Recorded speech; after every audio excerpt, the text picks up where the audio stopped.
Babalutin natin. Nakikita nyo rin ba ito? Binabalot nilang ganyan. Tanan! Pagbalot nyo, kagatin. Let's eat buttered chicken in Singapore and prata. Dip natin siya sa buttered chicken. Ang init po ng prata natin, guys. Napakasarap nito sa roti. Sobrang daming tao. Ayan na. Tikman na natin, guys.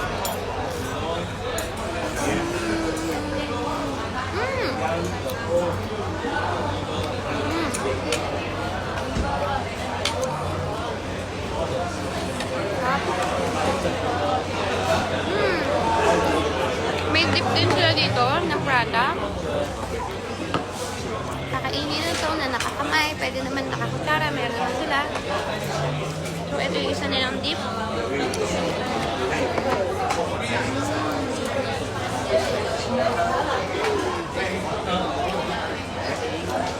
May pagka-spice ito. Sarap. Ganyan, no? Nakakamay lang tayo. Spicy na, ewan ko kung anong ano to eh. Sauce. Curry. Curry ba yan? Sabayan yun ang tea nila. Tetari. Tea. Hot.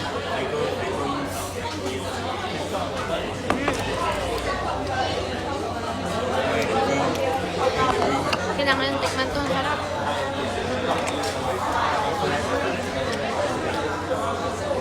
Try natin with chicken. Ito yung chicken nila. Babalutin natin. Nakikita nyo rin ba ito? Binabalot nilang ganyan. Ayan. Tanan! Pagbalot nyo, kagatin.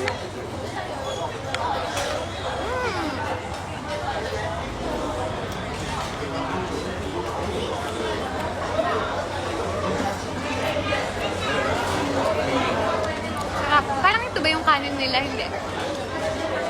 Hindi, di ba?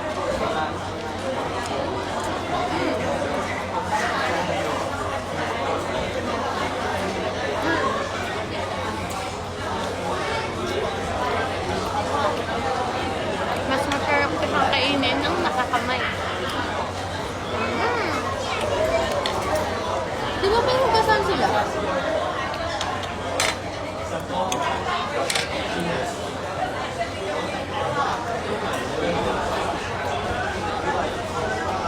Halo natin.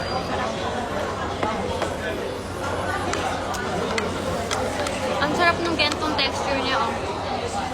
Yung parang buo-buo pa siya. Sarap.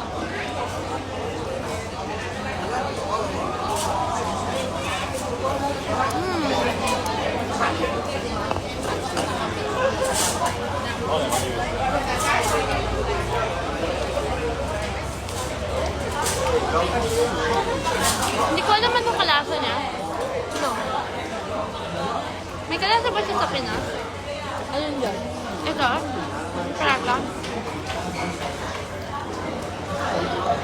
Parang yung tinapay na kapag pinitsit mo ng sobra, tapos yung texture niya, pero magkaiba lasa.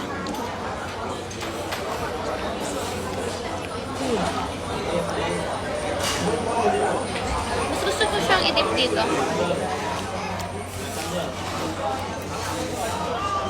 Ang buttered chicken masarap sa naan tsaka sa kanin. Lambot ng ano ng chicken nila. Makakain na kayo dito. $150 lang to. 1.5. Wala pang $2.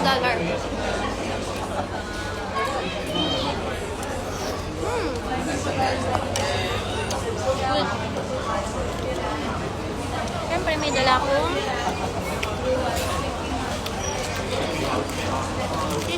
very good.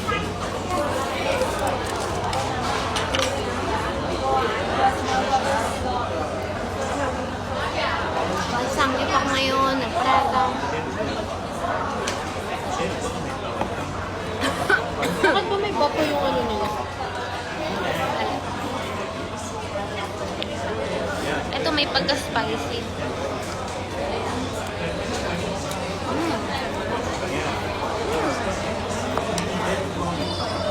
Sarap.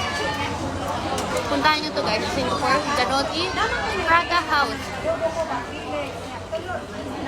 Bye! Kakain na ako.